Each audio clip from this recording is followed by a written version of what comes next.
Secretary was sacked for leaking national security information, the Home Secretary was sacked for national security breaches, and they left us with the smallest army since Napoleon. We won't take any lectures from the Conservatives. Yeah. Jessica Morton. Mr. Speaker, we've seen a year of protests in Georgia against democratic backsliding and crackdowns on political opponents, which are deeply concerning, including for those in Newport with strong links with Kataisi. What more can be done with allies to increase diplomatic pressure? Minister. Well, she raises this very, very important issue. We're deeply concerned by the democratic backsliding in Georgia. We've issued a number of sanctions, as she'll be aware, and I've raised concerns directly with Georgian Dream representatives, and will continue to follow the situation closely. Sir Oliver Darden. Thank you, Mr. Speaker. Today is UAE National Day, marking 54 years since its full independence. In that time, it has become one of our nation's staunchest allies and a key investor benefiting constituencies up and down the country. As chairman of the APPG, will the Foreign Secretary join me in congratulating them and recommitting to this key strategic relationship? Minister. Mr. Speaker, I will. I was delighted to see my Emirati counterpart just yesterday. We had a minister representing the British government at the Emirati National Day. They are a key partner. I welcome their investment all over the country, and we will take the relationship from strength to strength. Jim Johnson. Thank you, Mr. Speaker. In July 2024, the ICJ ruled in its advisory opinion that Israeli settlement and occupation are illegal and needed to be ended and dismantled retrospectively. So can the Minister explain why, after 17 months, the UK government still hasn't responded to the ICJ advisory opinion? Mr. Speaker, the advisory opinion is an important piece of international legal opinion. We're taking our time and making sure we have an adequate response, but I would just remind my honourable friend that it's not like nothing has happened over the course of that 17 months. We have recognised the Palestinian state. That is absolutely central in the deliberations of the advisory opinion, and we have done many other things too, as has been discussed over the course of the session. Question, Dr. Ellie Chance. Thank you, Mr. Speaker. What action will the UK government take as a consequence of Israel's flagrant violation of international law in establishing and expanding settlements? The lack of action creates a culture of impunity in which Israel feels able to greenlight the expansion of the E1 settlement, breaking division between the West Bank and East Jerusalem, putting a nail in the coffin of the two-state solution. Will the Foreign Secretary ban trade with illegal settlements to show that violating international law has consequences? Mr. Speaker, from this dispatch box, we have announced 3 waves of sanctions, including on Mr. Ben-Gvir and Mr. Smotrich. I have discussed with the Honourable Lady the questions around trade on a number of occasions. Any trade with settlements does not benefit from the trade arrangements in place with Green Line Israel. We continue to take steps to ensure that that regime is being enforced in full, and we continue to look at these issues very carefully. That completes questions. We'll let the front bench change over.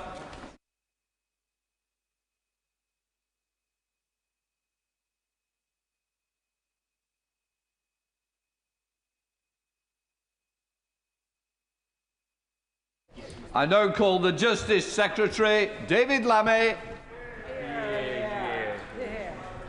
Mr. Speaker, with your permission, I will make a statement on criminal court reform. As the House is aware, the first part of the independent review of criminal courts was published in July. I'm grateful to its chair, Sir Brian Leveson, one of the foremost judges of his generation, and his expert advisers, Professor David Omeronde, Chris Mayer and Sean McNally. With this review, Sir Brian has produced a blueprint for once-in-a-generation court reform. It's desperately needed, Mr. Speaker, because this government inherited an emergency in our courts. A record of rising backlog, currently at 78,000 cases. Victims facing agonising delays, with some trials not listed for years. All the while, defendants bide their time. The guilty plea rate has decreased every year since the year 2000. And in the year to June, 11,000 cases were dropped after a charge because victims no longer supported or felt they could support the case. Behind the statistics are real people. Katie was repeatedly abused by her partner. She reported him to the police in 2017. but then had an unbearable 6-year wait for justice. During this time, she lost a job due to her mental health deteriorating. She became increasingly isolated, lived in fear, and lost faith in the court system. Mr. Speaker, this is not isolated, it's systemic. We're all proud of our justice system rooted in the Magna Carta, but we must never forget that it implores us not to deny or delay justice. When victims are left waiting for years, justice is effectively denied to them. And this is a betrayal of our legal heritage, and it's a betrayal of the victims themselves. Some will ask why we don't simply increase funding. This government has already invested heavily in the courts, nearly 150 million to make them fit for purpose, 92 million committed per year for criminal legal aid solicitors, and funding for a record number of sitting days in our Crown Courts, 5,000 more than those funded last year by the previous government. Today I can announce up to £34 million per year in additional funding for criminal legal aid advocates to recognise the vital support that they give to those navigating the system. I will also accept Sir Brian's recommendation to match fund a number of pupilages in the criminal area, to open a career at the criminal bar to more young people from across society. I will also negotiate sitting days with the senior judiciary through the usual Concord Act process, aiming to give an unprecedented 3-year certainty to the system. I'm clear that sitting days in the Crown Court and Magistrates' Courts must continue to rise, and my ambition is to continue breaking records by the end of this Parliament. But as Sir Brian has made clear, investment is not enough. The caseload is projected to reach 100,000 by 2028, and without fundamental change could keep rising, meaning justice will be denied to more victims and trust in the system will collapse. Mr. Speaker, to avoid that disaster, I will follow Sir Brian's bold blueprint for change.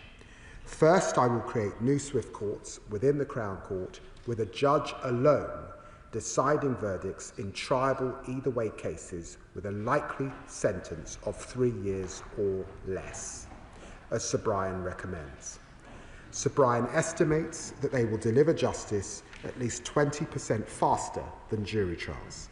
And whilst jury deliberations remain confidential, judges provide reasoning for their verdicts in open court. So this will hardwire transparency into our new approach. Sir Brian also proposes restricting defendants' right to elect for jury trials, a practice not found widely in other common law jurisdictions.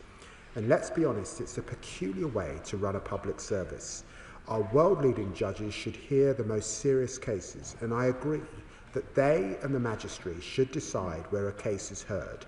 This will prevent defendants from gaming the system, choosing whichever court they think gives the best chance of success and drawing out the process, hoping victims give up. And I will limit appeals from the Magistrates' Court so that they are only allowed on points of law to prevent justice being delayed further. Alongside these changes, we will increase Magistrates' Court sentencing powers to 18 months, so they can take a greater proportion of lower-level offending and relieve pressure on the Crown Court. I will also take power to extend that to 2 years, should it become necessary to leave further pressure. And when it comes to exceptionally technical and lengthy fraud and financial trials, judges will be able to sit without a jury where appropriate. While these cases are small in number, they place undue pressures on jurors to sit for months, a significant interference with their personal and professional lives. These reforms are bold, Mr. Speaker, but they're necessary. I'm clear that jury trials will continue to be the cornerstone of the system for the most serious offences, those likely to receive a sentence over 3 years and all indictable-only offences. Among others, this will include rape, murder, manslaughter, grievous bodily harm, robbery and arson with intent to kill. Mr. Speaker, I'd like to clear up some misconceptions that colleagues unfamiliar in this area might hold. In England and Wales, magistrates have long done the vast majority of criminal cases. That was true in the Victorian era, it's right through to Winston Churchill's time, and today magistrates hear about 90% of criminal cases. In fact, only 3% of trial cases in England and Wales will ever go before a jury, and almost 3/4 of all trials going to the Crown Court will continue to be heard by them under our changes. The party opposite talk about the Crown Court as if it were an ancient institution. I should remind them that it was established in 1971, the year before I was born, to replace a patchwork of part-time courts unable to cope with the rising caseload. Parliament acted because the country needed a more efficient system that could command public confidence. We now face an emergency in the courts, and we must act. As Lord Chancellor, my responsibility is to ground reform in the rule of law and the right to a fair trial. We will ensure cases are dealt with at the right level, proportionate to their severity, and deliver the swifter justice victims deserve. I'm also clear that we must future-proof our approach. Technology is changing almost every aspect of our lives, and the courts can be no exception. This means that we must modernise, Mr. Speaker. We have asked Sir Brian to write a second report focused on efficiency and how we can make much better use of technology to deliver the modern and effective courts the public rightly expect. Mr. Speaker, we'll also continue to support victims to make sure that they have the confidence to come forward and see justice through to its conclusion. I announced this week that I will provide multi-year funding for victim support services, including specialist emotional and practical support for victims of domestic violence and domestic abuse, and increased budgets to reflect rising costs. And this will give providers a certainty to plan for the next 3 years. And it amounts to a total investment, a record investment in victims of £550 million, more than £500 million. I want those victims to stay the course. Finally, we must also be honest that this is a problem that has taken years to build up. It will take years to fix. The changes I'm proposing will require legislation that will take time to implement. Our investment will also need time to have an effect. But we are pulling every possible lever to move in a positive direction, and my ambition for the backlog to start coming down by the end of this Parliament remains. And I commend this statement to the House. Yeah. We now come to Shadow Justice Secretary Robert General. Well, I'm glad to see that the Justice Secretary has finally come into work today. When 12 prisoners were mistakenly released after the introduction of his brilliant new checks, he didn't bother to come to Parliament to inform the country. Then when I asked his department whether it's paying compensation to terrorists in prison, he didn't show up. And when the news of his plans to scrap jury trials mysteriously emerged in the press last week, he was nowhere to be seen. Like the prisoners under his watch, he's been a man on the run, the Lammy dodger of this sorry charade for a government. But now today we are blessed with his presence, and his past is catching up with him, because the best opponent of the Justice Secretary's plans to curb jury trials is the Justice Secretary himself. In 2020, he said, "Criminal trials without juries are a bad idea. You don't fix the backlog with trials that are widely perceived as unfair." In 2017, in his report into prejudice in the criminal justice system, he found juries, and I quote, "act as a filter for prejudice." But now he's become Justice Secretary, he's scrapping the very institution he once lauded. Which is it? Will the real David Lammy please stand up? And it isn't just him. Who can guess which Labour MP said taking away jury trials would be a wholly draconian act? It's his junior minister. And what about this? There should be a right to trial by jury in all criminal cases. Any ideas, Mr. Speaker? Who else? It's the Prime Minister this time. Does this government have no shame? Now, yesterday the Justice Secretary boldly claimed that if the medieval barons were around today, they'd support his changes. Well, then again, English history has never been his specialist subject, has it? 800 years on from the Magna Carta, we have another unpopular leader who doesn't listen to his subjects, levies eye-watering taxes, and a state that locks people up for what they say. Well, I say the link between British citizens and the administration of justice is as important as ever. A link that serves as a check on an occasionally overbearing state. Our ancestors did not stop bad King John, only to be undone 800 years later by this Prime Minister and his court jester. And all of this because the Justice Secretary can't manage his own department.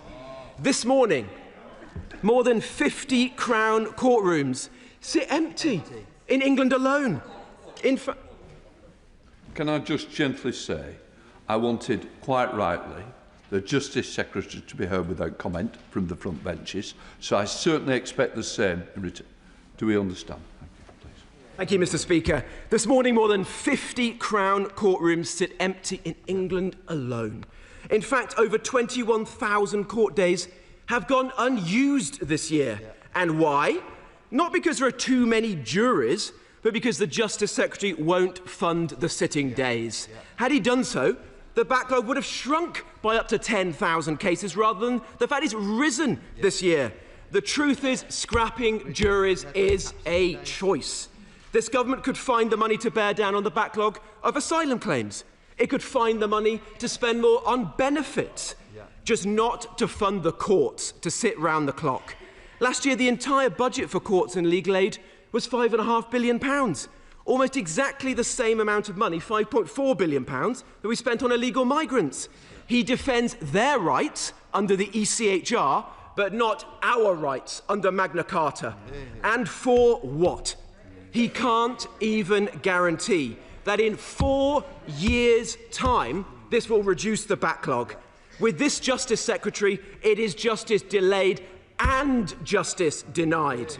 So I ask him, much of the rest of the package announced today is sensible, but why has it taken 17 months?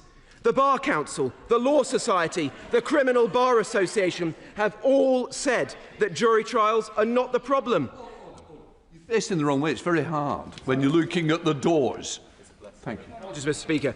So why did he not start by reforming the probation service, the court listings, and tackling delays from late prison transfers?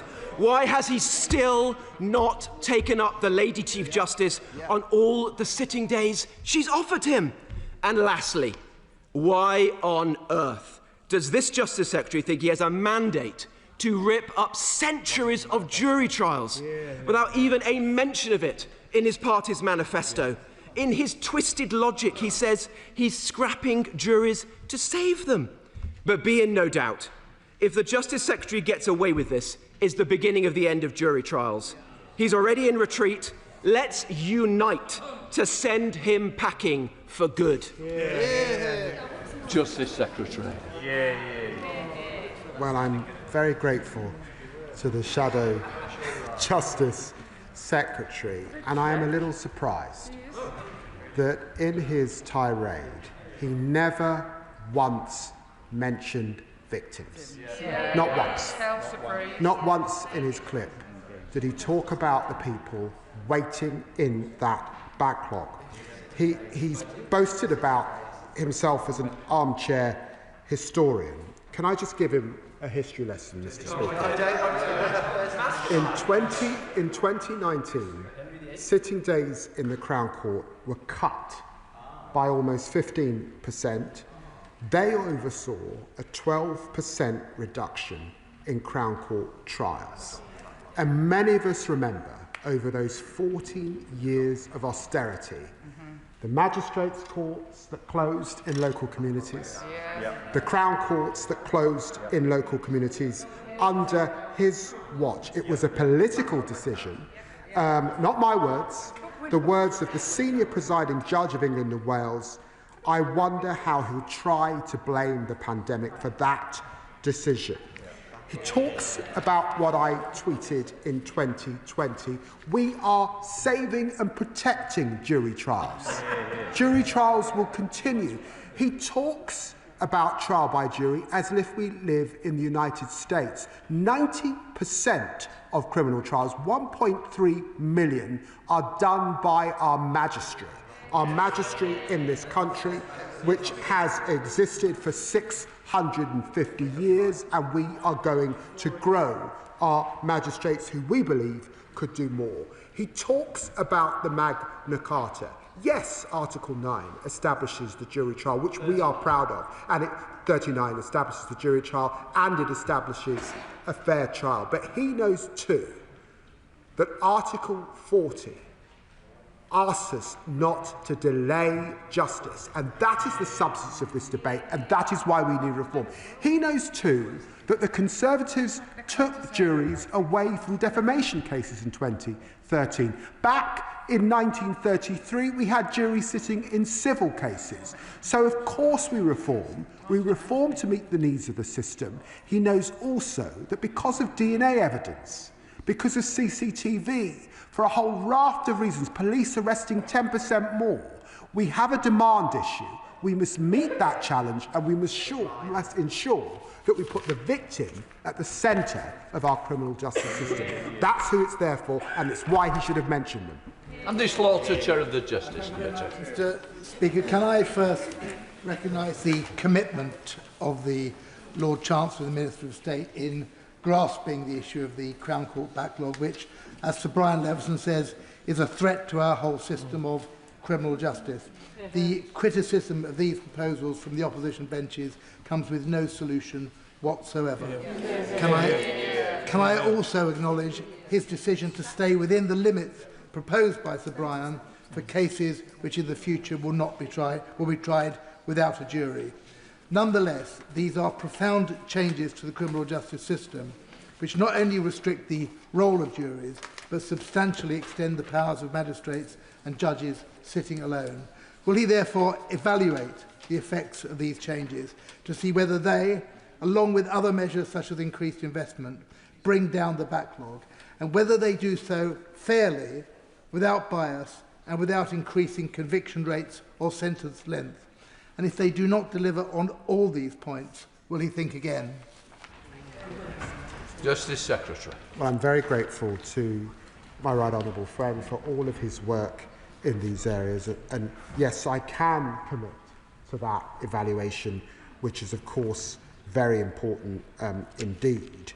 And it's right to say too that Sir Brian found in his report, or estimated that he suspected that there would be 20% faster, because of course it does take time for juries to deliberate, and without the necessary conveyance of information between barristers, the judge and the jury, he expects a system that's judge-led, or indeed that's magistrate-led, to be speedier. He will know too that the Magistrates' Court don't currently have a backlog, and with increasing magistrates can do a little more. Jess Brownfield, the Liberal Democrat spokesperson. Thank you, Mr. Speaker. The announcement today of the government's plan to reduce the use of trial by jury would be an historic upheaval of our court system with profound consequences. But the Justice Secretary has not stood up and argued in favour of judge-only trials on their own terms. Instead, he has made arguments that there is no alternative. That is simply not true. We have heard many within the legal profession argue that removing trial by jury is a misdirection for the multitude of problems that are actually underlying the backlog. These problems, caused by years of Conservative mismanagement, have resulted in countless wasted hours of sitting times, and victims failed time and time again. Perhaps the defendant does not arrive in court due to the broken private contracts. There is no interpreter. Maybe the witness care unit forgets to tell witnesses to attend, or key evidence isn't served until the day of trial, so the defence has no time to consider it, or there's not enough court staff to manage the security on the door and the trial runs late. Or our crumbling court infrastructure results in no running water, a broken lift, even flooded courtrooms. So we do need a real solution to tackle these issues which plague our justice system. But instead, the Justice Secretary intends to remove a huge number of jury trials despite his own previous opposition. All while the Ministry of Justice capital budget is being cut by 3% in real terms every year. So while I absolutely welcome the £500 million investment in victims and witness support over 3 years, the total courts maintenance backlog is estimated at £1.3 billion.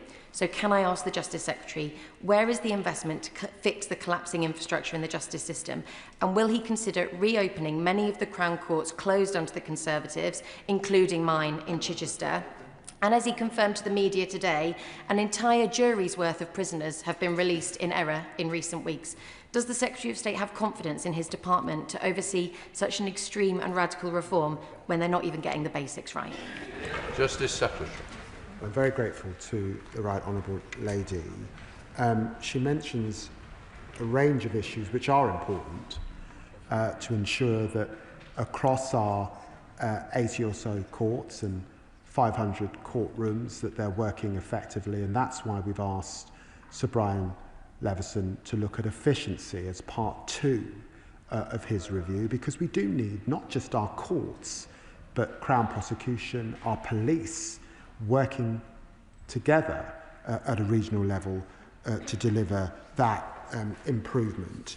I would just say to her that when we're thinking about those either way cases, I do think it's legitimate for the government to take a view on, for example, whether a driving licence fraud or fly tipping or the theft of a bike requires a jury trial, which will last 2 days, let's say, or actually it can be dealt with by a magistrate or by a judge. And I know that she is committed to us bearing down and dealing with violence against women and girls. And it can't be right that if you're charged with an offence like the theft of a bicycle, theft from a vehicle, theft from an employee, that you can opt for a trial, and by necessity that goes into the system and will delay a rape trial, a murder trial or something else. That's the balance of decision that I've sought to make, and I think it's why the government has made the right decision, implemented Sir Brian's reforms. Dame Diana, Mother of the House. The entire House is concerned about victims, including attacks on women and girls. But the entire House is also concerned about the men and women who will undoubtedly suffer miscarriages of justice if the right to trial by jury is curtailed. And I would quote from a lawyer: "The right to trial by jury is an important factor in the delicate balance between the power of the state and the freedom of the individual. The further it is restricted, the greater the imbalance." That lawyer is our current Prime Minister. He wrote that in 1992. It was as true then as it is true today. How can the Chancellor stand up and propose a limitation of the right to trial by jury when he knows perfectly well the category of defendant who will suffer the ill effects of that? Justice Secretary. Can I say I'm very grateful to my right honourable friend, and I'm hugely grateful for her expertise in these areas. She will know that for lots of reasons to do with poverty particularly, many women are affected by by criminal cases that don't actually command a sentence of much more than 12 months. Actually, the vast majority of crimes committed by women are dealt with by magistrates. And it's my judgment that they could do more. And I do say, in keeping in mind the victims particularly, it cannot be right that we're asking women to wait.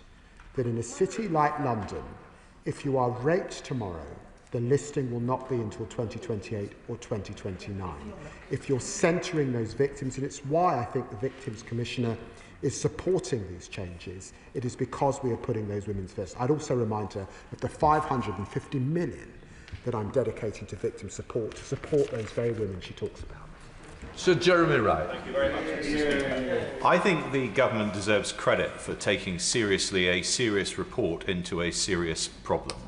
But can I ask the Secretary of State whether it is his preference that the changes he's outlined to jury trial are permanent or will recede when the problem of backlogs recedes?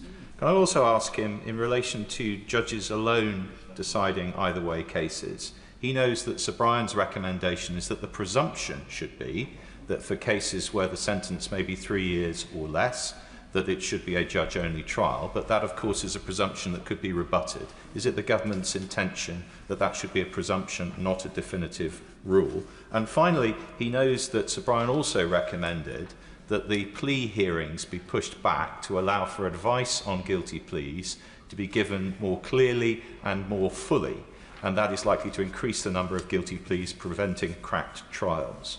In what he's said about extra funding for the criminal bar, will he focus that funding so that people can be advised early and we can avoid those cracked trials? Justice Secretary. Well, we will consult on how we implement that so we can deal with those cracked trials. I'm pleased that he recognises the importance of Sir Brian's work and his deliberations with his panel, it is not my expectation that these rules would change, and that's also because Sir Brian reflected on the complexity and the demand that we're seeing in our criminal justice system. I know, with his tremendous experience, DNA evidence, phenotyping, the range of new laws that this Parliament is introducing, the increase in sexual crimes as a result of smartphones and other technology, all of that requires change in the system. So I do believe the changes that we are making will be permanent. Mr. Speaker, I understand that my right honourable friend has inherited a disastrous situation in the criminal justice system. Huge backlog left by austerity from the party opposite, so we have no truck with them. But does he fear, as I do, that restricting trial by jury will put a certain class of people in judgment over the rest of us, and that the check and balance on that is that jury can be drawn from amongst what we might include working class people, as I would describe them? Does he fear that we're going to create an us and them in the criminal justice system by taking away people's right to go to trial by jury? Justice Secretary. I do understand my honourable friend's anxiety, of course I do, but I would just remind him, Mr. Speaker, that the vast majority of these individuals will be tried by magistrates, and that historic system that we've had is actually an aspect of that Article 39 Magna Carta right which is being tried by your peers, because they are people that live in every neighbourhood in our country and volunteer their efforts very importantly. Sir David Day. The Secretary of State, when he took office, swore an oath of office. It reads, "I do swear that I will respect the rule of law, defend the independence of the judiciary, and discharge my duty to ensure the provision of resources for the efficient and effective support of the courts." Now, that last bit matters. Governments of his party, my party, and before they get too sanctimonious, the Liberal Democrats too, Oh, surely not. all starved the courts, all of them, from Blair to now. And what he has to do is put that right, because if he doesn't get sufficient extra sitting days, this problem will not be solved. And when I say sufficient extra, it's not 1,000, it's not even 5,000. It's an order of magnitude increase, because instead what he's doing is undermining a bulwark of our Constitution. In the words of Lord Denning, it's been the bulwark of our liberties for too long for any of us to seek to alter it. So why won't he go and have his argument with the Treasury and solve this problem properly? Justice Secretary. I do understand the spirit of what the right honourable gentleman is saying, and he's right. Our courts have been starved of funds for too long. But he knows, despite the extra investment that we're putting in and the investment that we got in the spending review, new courts at places like Blackpool, it will take a considerable time. And I say to him, when we've asked Sir Brian to reflect, and he is one of our most eminent judges, would it really be right to ask the victims to wait a decade until we fix the system? It can't be. For all of the reasons that he reflects on in his report, we have got to chuck everything at it. More investment, which we are doing, reform, which we are doing, modernisation, which we're doing. Which we got Dr. Stella Crease. Thank you, Mr. Speaker.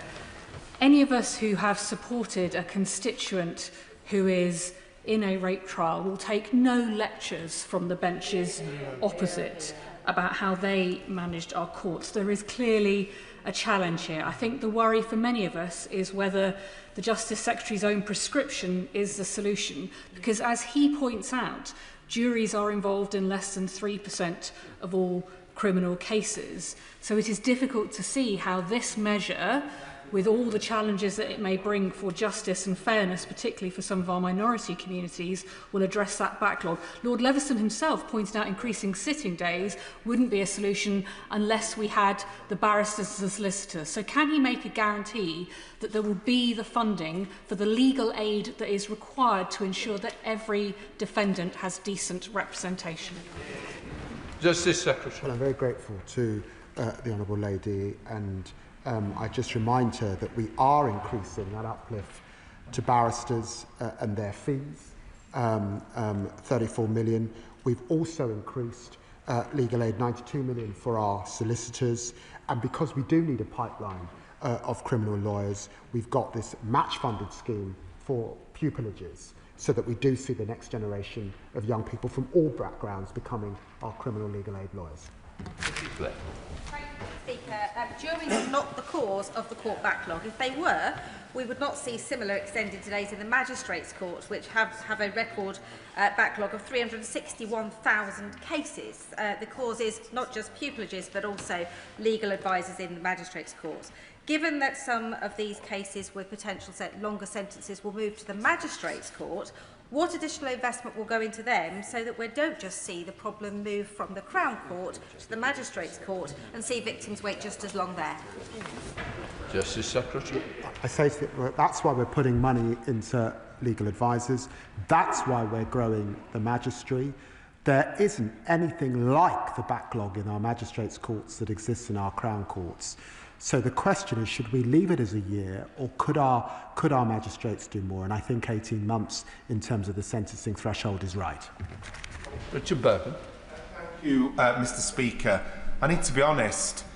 The prospect of citizens in our country being put away in jail for up to 3 years without the benefit of a trial by jury sends a chill through my heart. I'd also gently say that no government should ever govern as if it will be in power forever. The front bench denounce members of Reform as being Putin's pals. I think that's a fair description. Doesn't the Justice Secretary want to think again because what would we imagine if Putin's pals, as described in government in this country, where people get put away for 3 years without trial by jury, how would they use this? And isn't that a frightening prospect when we make these changes under pressure and hand these changes on to forces which I think will take things even further? Doesn't that concern the Justice Secretary? Justice Secretary. I would just say to the honourable gentleman that clearly I think he would accept that justice isn't being served now, and I simply would not equate either our magistrates or our independent judiciary to anything like what we see under Putin's Russia. Dr. Neil Shastri-House. Thank you very much, Mr. Speaker. Nobody would disagree with the Lord Chancellor's diagnosis. The criminal courts are in crisis. It's the treatment that is in dispute. And the question is whether the watering down of jury trials will be the solution, when in fact it's a lack of judges, it's a lack of court space, it's a lack of infrastructure and inefficiencies in the system, and crucially it is a lack of appropriately trained defence and prosecution counsel who can deal with the complexities of these cases. Is this not a case, Mr. Speaker, where the government have chosen to prioritise other areas of spending, such as welfare, over our court system? Justice Secretary. I just say to him that his party didn't come up with any solutions and the backlog continued to rise. We commissioned an independent review led by one of the country's most eminent judges, and we are now, having reflected on that review, getting on with the business of recognising what he said, which is there is not a silver bullet, we have to do it all, and we are building on the reform he asked us to do. MacDonald. Can I welcome the additional money for the criminal aid advocates and also more pupillage? But if we are to rely more upon single judges and often sitting in alone, is there a need for greater transparency with regard to the selection of those judges, even to the point of individual selection on individual cases? I've written to the Secretary of State this morning on behalf of a number of our members about a particular instance of a disappearance of a judge. I'd be grateful if you could read that letter, and possibly we could meet with a group of MPs concerned about this matter. I will read that letter and commit to myself for the Minister of State meeting with him and the MPs. And he's absolutely right. Transparency is core. And when I looked at this in the Lammy review, I was very concerned that too often what happened in our Magistrates' Court, what happened in our Crown Court, there were not the transcript, it was not easy. And that is absolutely part of what we are now investing in, particularly with AI as technology, and we will be coming forward with. Liz Sutherland. I rise as the co-chair of the Justice Union's parliamentary group. Carnarvon Justice Centre is only 16 years old, but the roof leaks when it's raining and the heating doesn't work.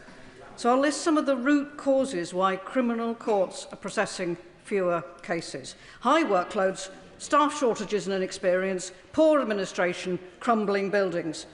So how does he think that undermining one of the basic tenets of English and Welsh law is going to be a solution to those problems? Justice Secretary. Well, can I refer her to paragraph 9 of Sir Brian's review, where it says, it is important to underline that greater financial investment on its own, without systemic reform, cannot solve the crisis. We are investing. It will take time. It's not fair to ask victims to wait. Lindsay Farton. Thank you, Mr. Speaker. Mr. Speaker, I spent 2 decades working on the front line in the criminal justice system, and I can tell you now, this is a crisis that has been building for years and years and years. I spoke to one of my former colleagues today to ask him how things are, and he said, something has to be done. The backlog and delay is distorting the justice system, and people need to wait so long for justice that defendants are pleading not guilty in the hope that the case ends up being considered not in the public interest. Meanwhile, the public, victims and witnesses pay the price. Justice delayed is justice denied. My former colleague is there right now working on the front line in the criminal justice system. So let's support those people working on the criminal justice system, and let's support our victims of crime so that they get justice quickly and fairly. And please be bold is my request to the Minister, and thank you. Justice Secretary. I'm very grateful to the Honourable Lady who puts her remarks so well. Let us be clear that there are defendants gaming and playing the system. And if we continue to allow them to do that, it is victims, vulnerable victims, who pay the price in the most serious offences in our country. That is why it is not just about financial investment. It has to be about reform. And I'm determined to see this through. Very grateful. Sir Ashley Fox. Thank you, Mr. Speaker. Sir Brian Leveson made a number of recommendations in his report to reduce the Crown Court backlog, many of which are welcome, but curtailing the right to a jury trial is not one of them. So will he instruct his department to publish the modelling they will have undertaken, so we can see how much effect each individual recommendation will have in tackling the backlog, so this House can take a view on its efficacy before we vote on his legislation? I cannot say that there will be an impact assessment at the point of legislation, of course. Ann Cox. Thank you, Mr. Speaker. The governance of jury trials has changed quite considerably over time, dramatically so in the 19th century and again in the 1970s. In both cases, in order to enhance and improve public access to justice. Would the Lord Chancellor agree with me that if our traditions, including our legal traditions, are to endure, they need to adapt? Yes, Secretary. She's absolutely right. Demand is soaring. We're asking our police to arrest more, quite rightly. All of us know smartphones, DNA, phenotyping so that you can tell if someone's got what the colour of their eye is, all of this stuff increases the workload. We have to reform the system or we will break it. Ray Matthews. Thank you, Mr. Speaker. Justice delayed is indeed justice denied, but we have a proud history of juries in this country. So if juries are to be suspended for cases where less than 3 years, 3-year sentence is expected to clear the backlog, will this just be for a limited time? And when will normal jury service be resumed? Thank you. For the reason of complexity that Sir Brian sets out, and because actually passing legislation means that we can only see the numbers starting to fall, I think, by the next general election, no, this change has to be permanent. Andy Macdonald. Thank you, Mr. Speaker. Given that the Bar Council has said it has seen no evidence that removing the right to elect a jury trial will significantly reduce the Crown Court backlog, and both the Bar Council and the Criminal Bar Association state that the real cause of delays is years of underfunding and reduced sitting days, can the Minister explain why the Government is pursuing the removal of jury trials without publishing any modelling to show that juries, rather than chronic under-resourcing, are responsible for backlogs? Will the Minister release the evidence base underpinning this proposed reform? Impact assessments after the reform is made will be too late. Justice Secretary. Can I just ask my honourable friend, who I know has tremendous expertise in these areas, the evidence is here in a very, very lengthy report and review that looks at all the issues, says it's likely that the new division within the Crown Court and changes to the Magistrate Court will lead to a 20% speed up of the process. Thank you. Mr. Speaker, the idea that you have to scrap jury trials to save jury trials is simply farcical. 800 years of legal frameworks are being upended, not to save backlogs, it's not to save money, but it's a reframing of rights and where power lies, taking power away from the people. Does the Lord Chancellor agree? Does he accept that jury trials, having your peers judge you, it protects the vulnerable and enables fairness? And in fact, this decision, as the Mother of the House said, will actually increase the risk of miscarriages of justice. Justice Secretary. I say to the honourable gentleman, our criminal law cannot just be set in aspic. The system that we have now largely came about as a result of legislation in 1971. Just prior to that, this House outlawed homosexuality. It was only in 1991 that we outlawed marital rape. So of course we make change, and it's right that we make change in this circumstance. Sir Russell. Thank you, Mr. Speaker. I have immense sympathy for the difficult position that the Lord Chancellor is in and that the many victims of crime in our country are in. There are, however, a category of offences relating to the right to protest, and the right to protest has been restricted by multiple governments over time. It is very important that we maintain the involvement of jury trials within anything touching on that area. Can the Lord Chancellor commit to retaining jury trials where either the current offence potential imprisonment would be such that at the moment it would be an either way offence, or where they're currently explicitly either way? Sorry, would currently go to the Crown Court, or where they would be either way? Justice Secretary.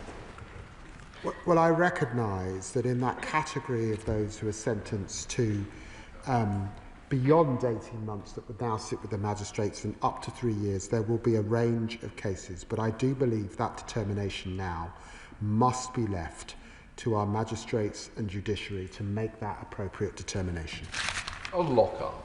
Thank you, Mr. Speaker. Mr. Speaker, we are supposed to have a legal system in which we're proud of, and the purpose of jury service is to ensure fair and impartial justice system. Whilst there are dire backlogs in terms of Crown Court hearings in England and delays too in Northern Ireland, would the Lord Chancellor consider other options, such as a full funding of resources to address backlogs, as opposed to removing a civic obligation that people in this country believe in and have upheld for a fair judicial system? Secretary. Well, can I say to the Right Honourable Lady that the evidence is here, this is an independent review, and I just read her what Sir Brian says once again. It's important to underline that greater financial investment on its own, without systemic reform, cannot solve this crisis. Nadia Whittam. Thank you, Mr. Speaker. I firstly welcome the £550 million investment in victims, but a trial by jury of your peers is a cornerstone of the criminal justice system in this country. Court backlogs are a serious problem, I know that firsthand, but the evidence shows that this is because of issues like a chronic lack of funding rather than the use of juries. Surely the Secretary of State can see that it would be a grave error to erode a principle that has stood the test of hundreds of years, that is widely regarded as producing the fairest outcomes, including by his own 2017 review, all for time and cost-saving measures that might in practice save neither time nor cost. Justice Secretary. Well, I recognise the sincerity with which the Honourable Lady, my honourable friend, puts her remarks, but I would say to her that I really reflected on what Sir Brian said. There is no silver bullet here. I do not suggest that the changes we're making to threshold in relation to jury trial will fix this entire problem. It will take more investment, that's what we're doing.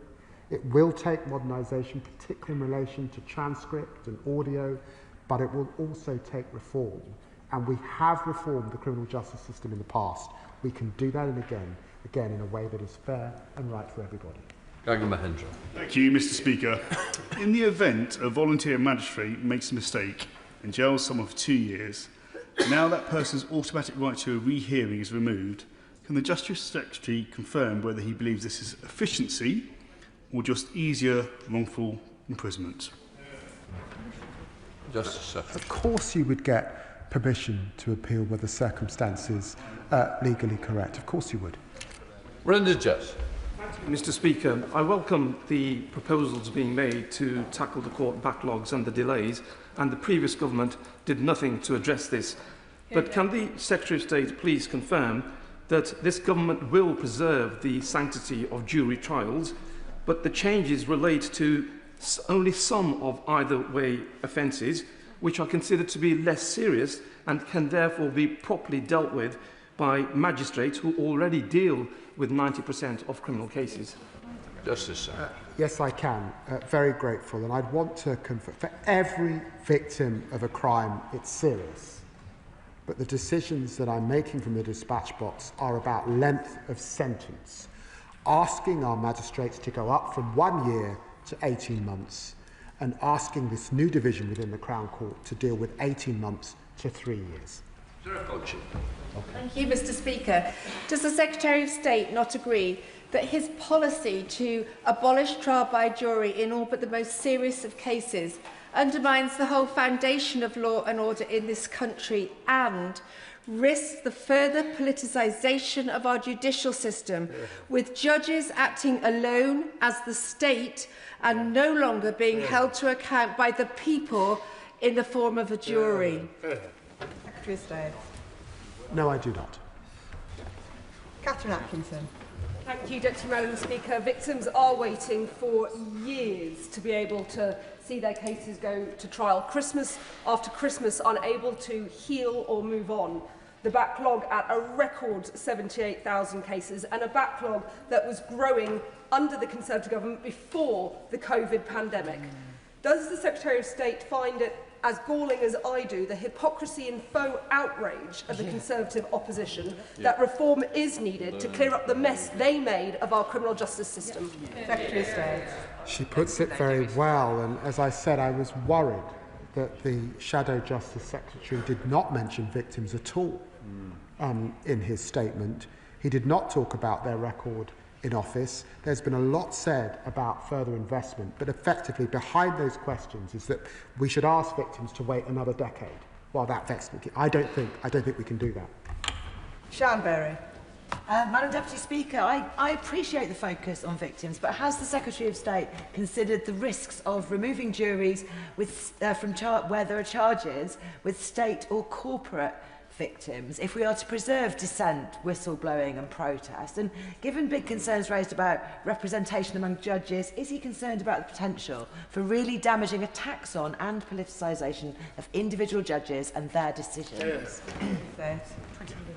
We have got to protect our judges, and there is an increased climate in which judges are concerned about their security because of statements, some of them from this House, that would undermine the independence of our judiciary.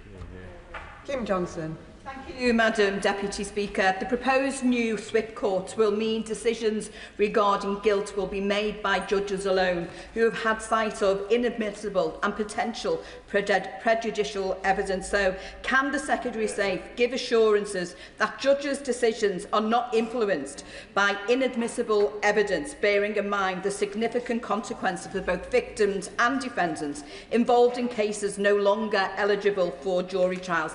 And if this policy goes ahead, will he consider a non-extendable sunset clause? I'm very grateful for the question, and I will reflect on the evidence point that my honourable friend makes. I've said that I don't believe that a sunset clause would be right in this area because of the demand and the complexity that Sir Brian also refers to, and frankly because legislation will take some time. I hope to see the backlog reducing by the next election, but I do believe these changes have to be permanent. Martin Vickers. Thank you, Madam Deputy Speaker. Tony Blair's administration brought in similar proposals and was eventually forced to abandon them thanks to opposition both within this House and beyond. The same appears to be, a coalition of opposition appears to be building up yet again. Reflecting on the reply that the Justice Secretary has just given, could I urge him to reconsider the sunset clause as being the only way that he might actually get this proposals through the House? Can I just say to the honourable gentleman,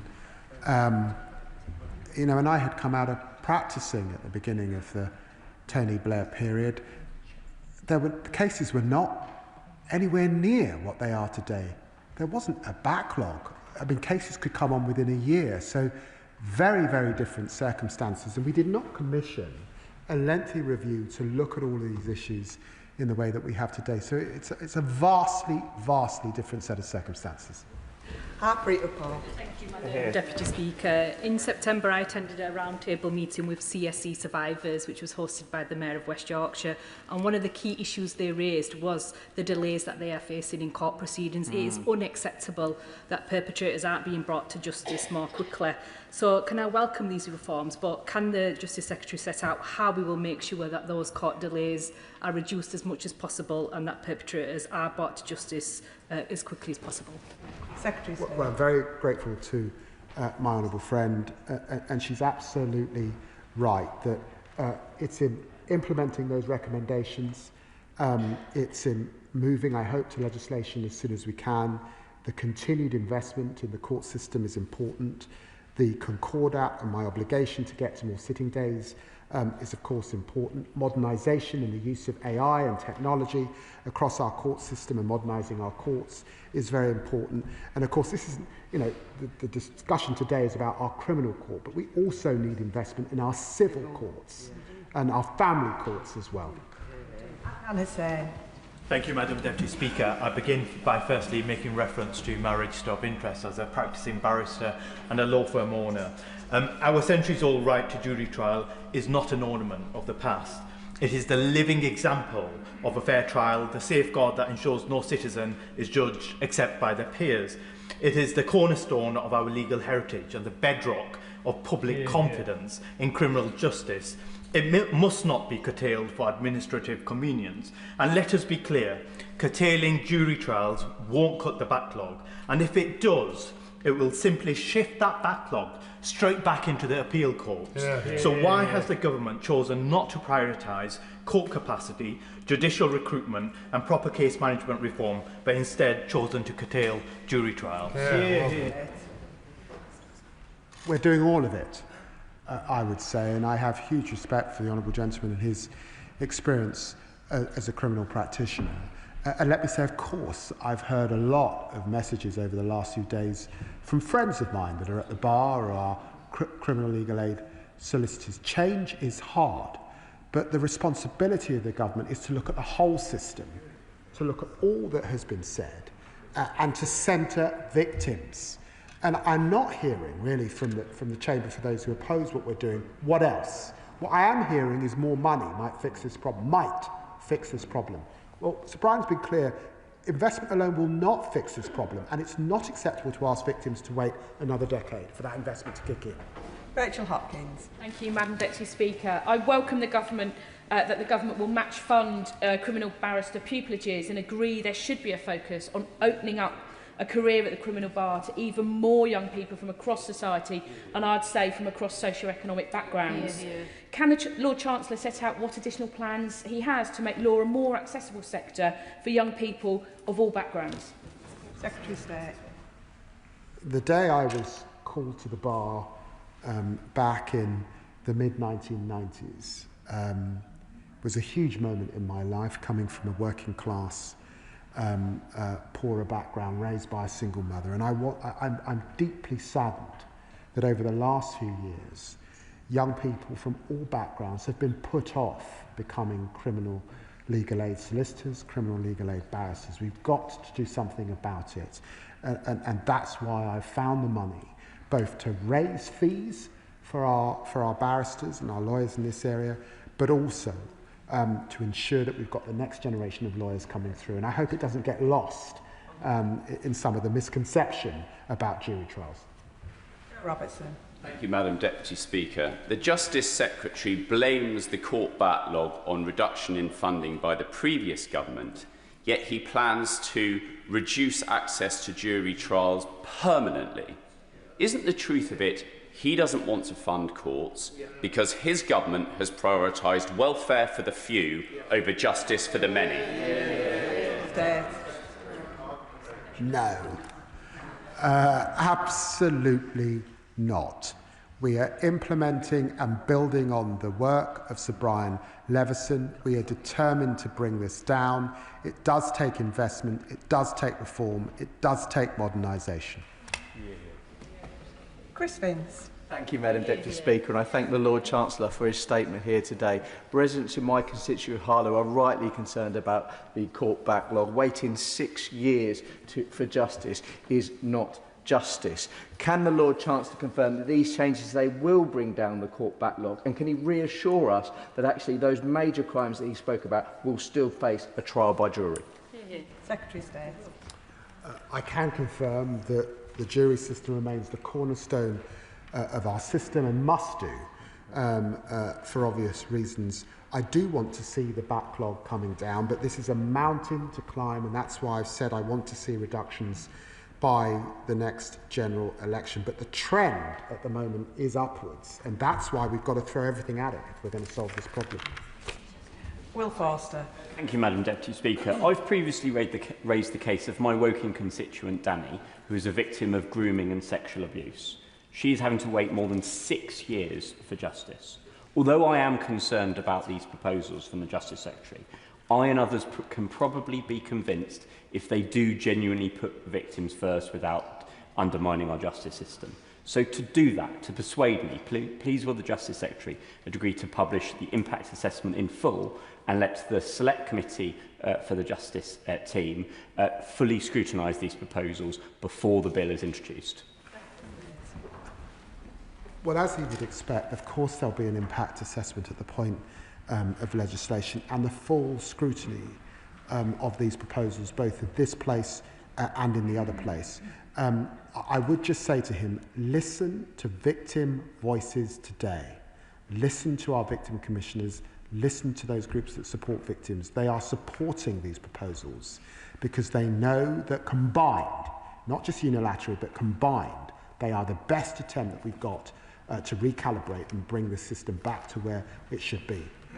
Robin Swan. Thank you very much, Madam Deputy Speaker. Justice has devolved to Northern Ireland with the exception of the regulation of non-jury trials.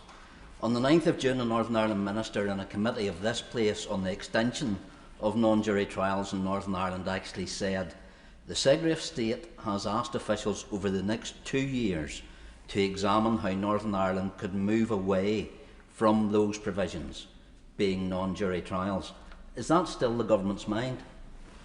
Secretary of State. Well, Northern Ireland, of course, is in a special and a unique position in relation to this issue, and I'm happy to get the appropriate minister to meet with him and any colleagues to discuss these issues.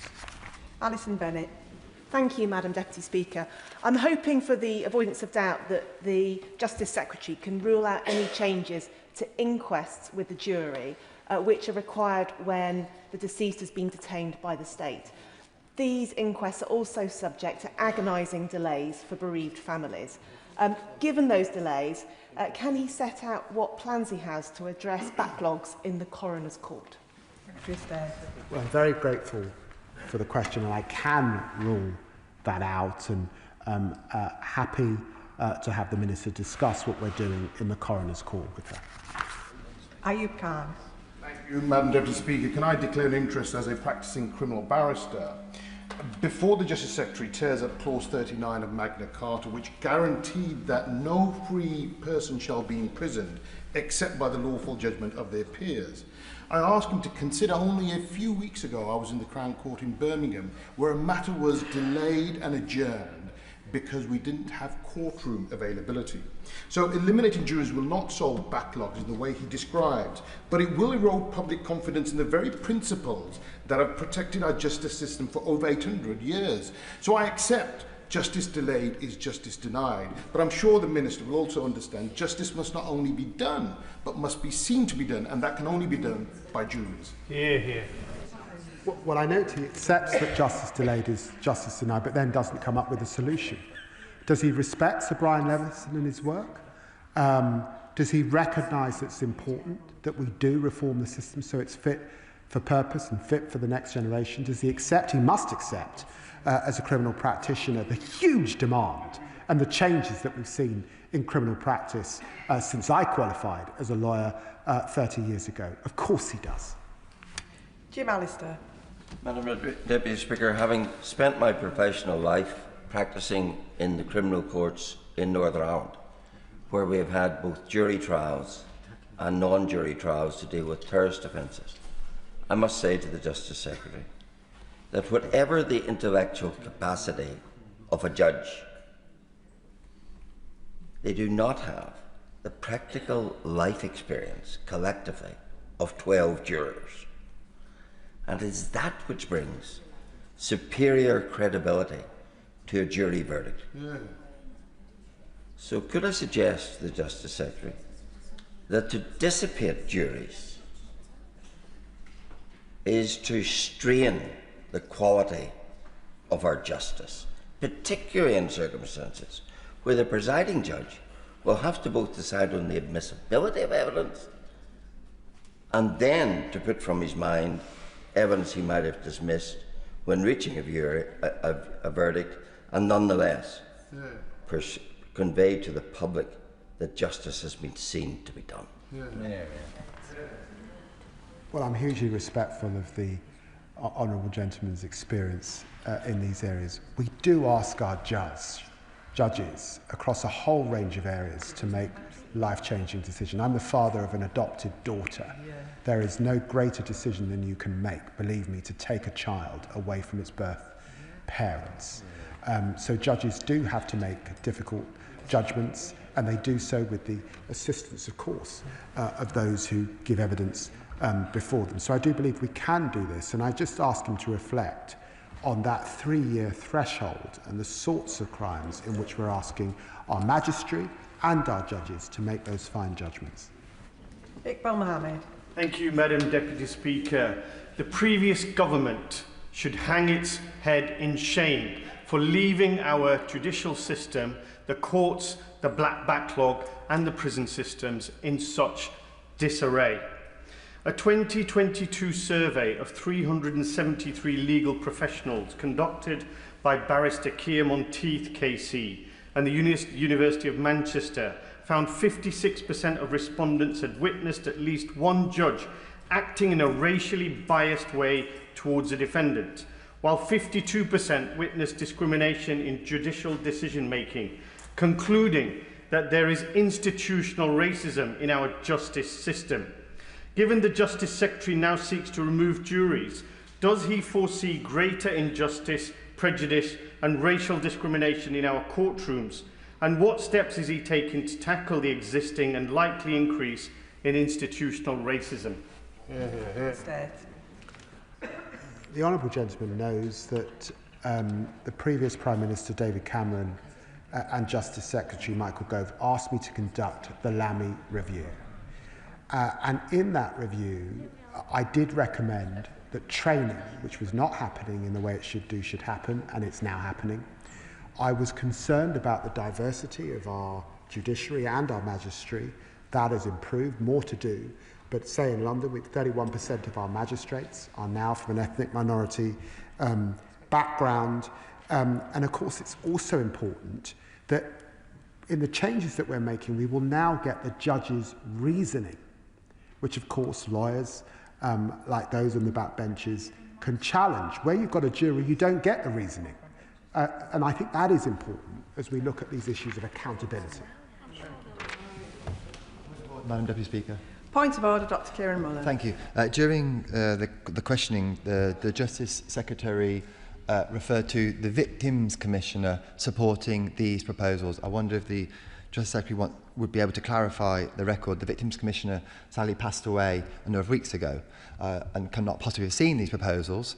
I wonder if the Justice Secretary was referring to the incoming Victims Commissioner who starts in January, but her statement released today makes no reference to the Justice Secretary's proposals on changes to jury trials. And I wonder if he might have inadvertently misled the House or about that. That is not a point of order for the Chair, but the Secretary of State wants to respond. Well, just to clarify, I did discuss these proposals with the incoming Victims Commissioner, and today there was a violence against women event held at number 10 with many victims' organisations. And of course, with them and with my colleague, the Minister of State, who's in her place, who will make the next statement, there is wide welcome of these proposals.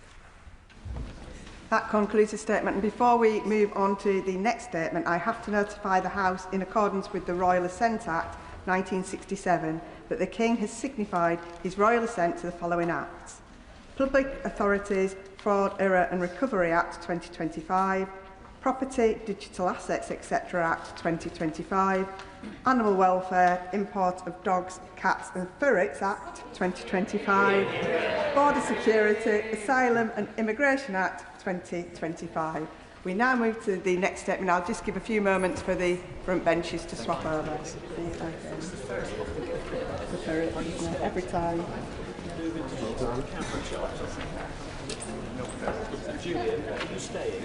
So, yeah.